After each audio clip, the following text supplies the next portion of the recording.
Oke, jadi kami dari kelompok 6 akuntansi pemerintahan kita akan membahas terkait investasi dalam akuntansi keuangan daerah. Sebelumnya kami beranggotakan saya sendiri Ardi dan juga dua teman saya, Christine dan juga Fadila Rasya. Oke, langsung aja kita ke materinya, yaitu terkait kebijakan akuntansi investasi. Yang pertama kita akan membahas terkait definisi. Nah, jadi definisi dari investasi sendiri yaitu aset yang dimaksudkan untuk memperoleh manfaat ekonomi seperti bunga, dividen, dan royalti ataupun manfaat sosial, sehingga dapat meningkatkan kemampuan pemerintah dalam rangka pelayanan kepada masyarakat.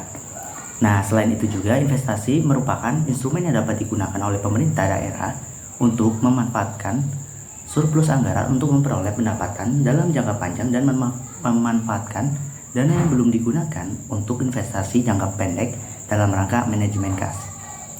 Nah, untuk klasifikasinya sendiri itu tuh ada dua ya teman-teman, berdasarkan jangka waktu, yaitu jangka pendek dan juga jangka panjang.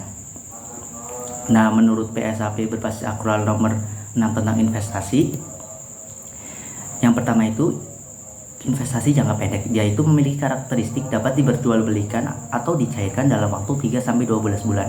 Nah, tujuannya sendiri itu bagi pemerintah daerah, yaitu apabila sewaktu-waktu pemerintah daerah itu muncul kebutuhan mendadak, itu tuh dapat dijual. Nah, suatu investasi itu bisa masuk kas dan setara kas apabila memiliki jatuh tempo kurang dari 3 bulan dari tanggal diperolehnya. Nah, untuk investasi yang jangka panjang itu tuh dia memiliki waktu lebih dari 12 bulan atau lebih dari 1 tahun.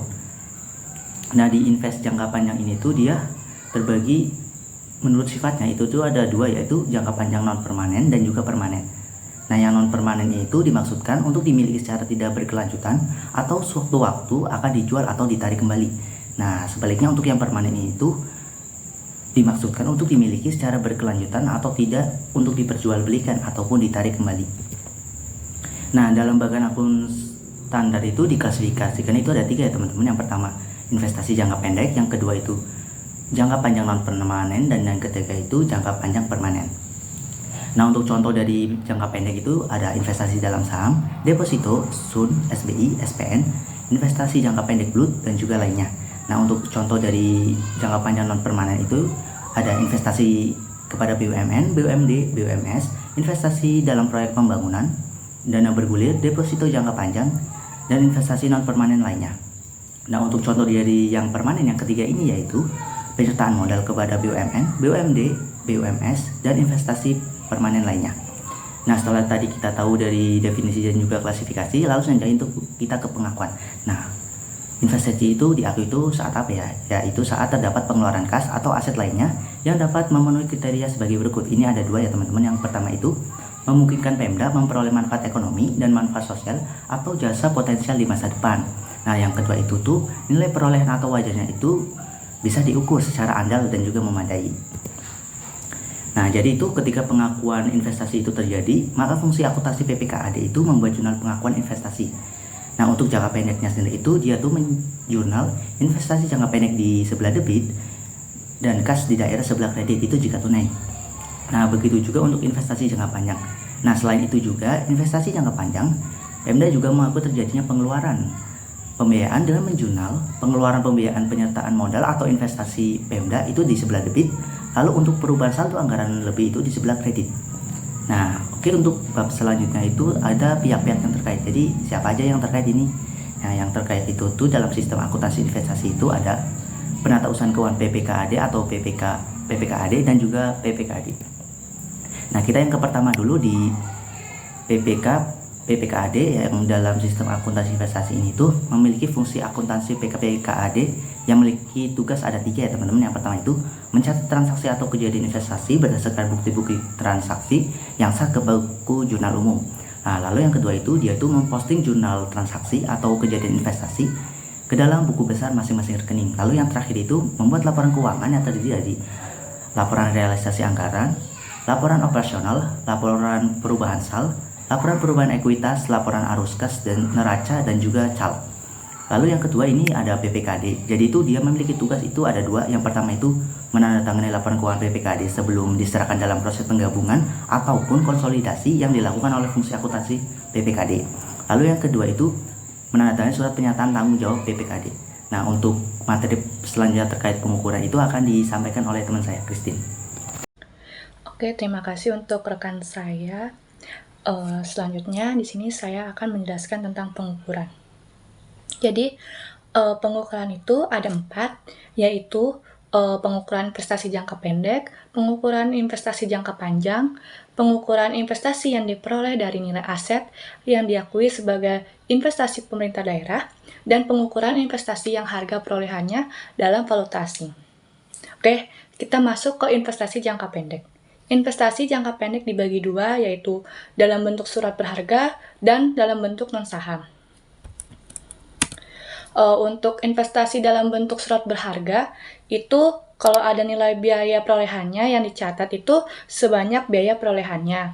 Sedangkan kalau tidak ada nilai biaya perolehannya yang dicatat itu sebanyak nilai wajar atau harga pasarnya. Untuk investasi dalam bentuk non-saham itu dicatat sebanyak nilai nominalnya. Oke, kita masuk ke investasi jangka panjang. Jadi investasi jangka panjang itu dibagi dua, yaitu investasi permanen dan investasi non-permanen. Untuk investasi permanen itu dicatat sebanyak biaya perolehannya ditambah lagi biaya lainnya yang muncul dalam memperoleh investasi terkait. Untuk investasi non permanen itu tidak berkelanjutan dan dinilai sebanyak nilai perolehannya, seperti investasi dalam bentuk dana talangan. Oke, yang ketiga itu ada pengukuran investasi yang diperoleh dari nilai aset yang diakui sebagai investasi pemerintah daerah dinilai sebanyak biaya perolehan, dan jika tidak ada biaya perolehannya, maka sebanyak nilai wajar investasi itu. Yang keempat, itu ada pengukuran investasi yang harga perolehannya dalam valuta asing. Jadi itu harus diubah ke dalam nilai tukar uang rupiah yang berlaku per tanggal transaksi tersebut. Oke, sekarang kita masuk ke bagian metode penilaian investasi. Jadi, penilaian investasi pemerintah daerah dilakukan dengan 3 metode, yaitu metode biaya, metode ekuitas, dan metode nilai bersih yang dapat direalisasikan. Oke, kita masuk ke bagian pertama, metode biaya. Pemerintah daerah berinvestasi dicatat dan diakui sebanyak bagian hasil yang diterima dari biaya perolehan dan tidak mempengaruhi investasi pada badan usaha atau badan hukum terkait. Oke, yang kedua, metode ekuitas. Pemerintah daerah yang berinvestasi dicatat sebanyak biaya perolehan investasi awal, terus ditambah lagi atau dikurangi lagi bagian laba atau rugi sebanyak persentase kepemilikan pemerintah daerah setelah tanggal perolehan. Oke, kita masuk yang ketiga, metode nilai bersih yang dapat direalisasikan. Jadi, pemerintah daerah yang berinvestasi dicatat sebanyak nilai realisasi yang diperoleh di akhir masa investasi. Jadi itu, persentase kepemilikan saham itu bukan faktor penentuan pemilihan metode penilaian investasi, tetapi tingkat pengaruh atau pengendalian terhadap perusahaan investasi yang lebih menentukan. Baik, untuk selanjutnya akan dijelaskan oleh rekan saya, Rasya. Baik, untuk selanjutnya di sini saya akan menjelaskan tentang penyajian di laporan keuangan. Jadi, bagaimana sih penyajian di laporan keuangannya ini?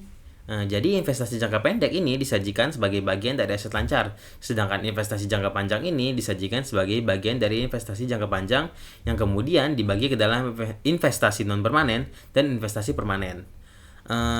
Setelah ini saya akan memberikan contoh penyajian investasi jangka pendek dan investasi jangka panjang dalam neraca pemerintah daerah. Nah, setelah saya memberikan contoh mengenai penyajian di laporan keuangan sebelumnya, di sini saya akan menjelaskan apa saja sih pengungkapan investasi dalam catatan atas laporan keuangan. Jadi, CLK sekurang-kurangnya harus mengungkapkan hal-hal berikut, seperti kebijakan akuntansi untuk penentuan nilai investasi, jenis-jenis investasi, baik investasi permanen dan non-permanen, lalu perubahan harga pasar, baik investasi jangka pendek maupun investasi jangka panjang, lalu penurunan nilai investasi yang signifikan dan penyebab penurunan tersebut, dan juga ada investasi yang dinilai dengan nilai wajar dan alasan penerapannya, dan juga ada perubahan pos investasi.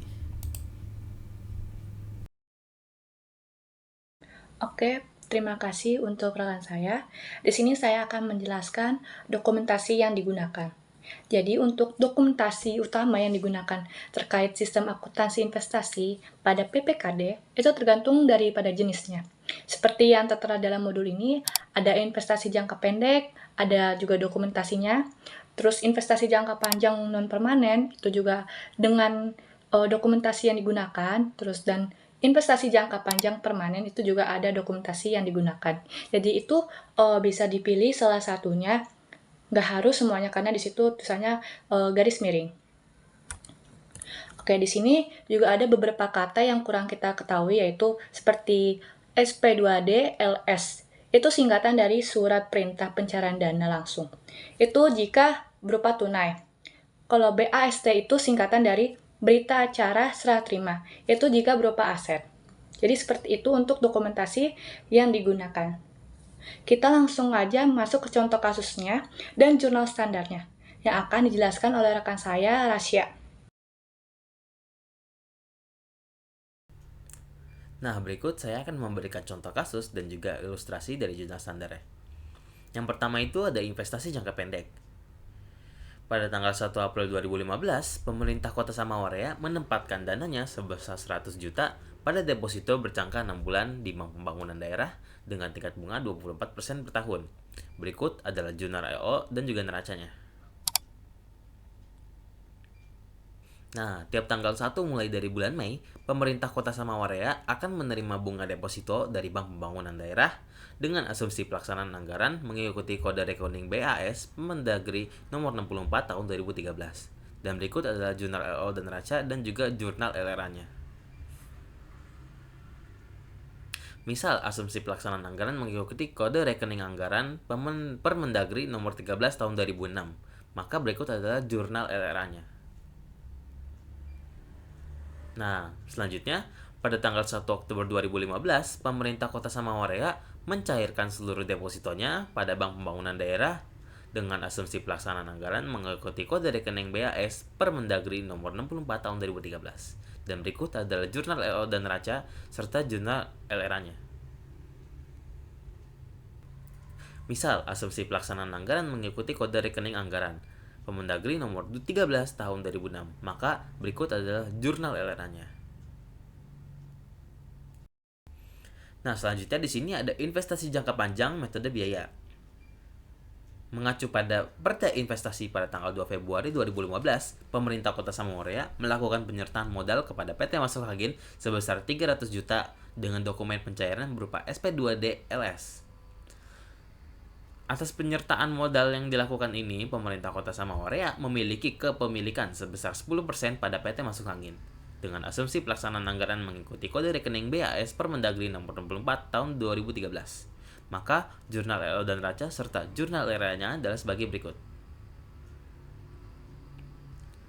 Misal, asumsi pelaksanaan anggaran mengikuti kode rekening anggaran Permendagri nomor 13 tahun 2006, maka jurnal LRA-nya adalah sebagai berikut.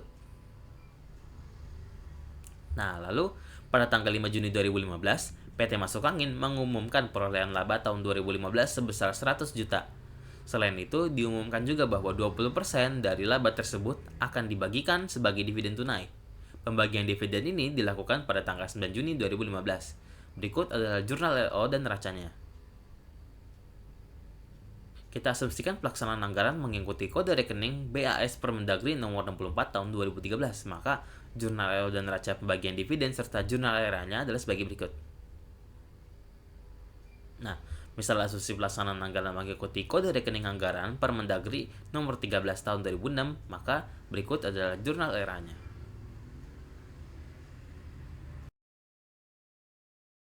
Selanjutnya, pada tanggal 5 Oktober 2021, pemerintah Kota Samawaria memutuskan untuk menjual seluruh kepemilikan sahamnya di PT Masuk Angin yang senilai 370 juta. Asumsi pelaksanaan ini mengikuti kode rekening BAS Permendagri nomor 44 tahun 2013. Berikut adalah jurnal LO dan neraca serta jurnal LRA-nya. Nah, misal asumsi pelaksanaan anggaran mengikuti kode rekening anggaran Permendagri nomor 13 tahun 2006, maka berikut adalah jurnal LRA-nya.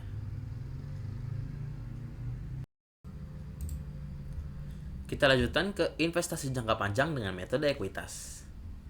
Pada tanggal 28 Februari 2015, pemerintah Kota Samawaria menerbitkan peraturan daerah tentang penanaman modal atas penyertaan modal yang dilakukan BUMD Samawarea senilai 500 juta.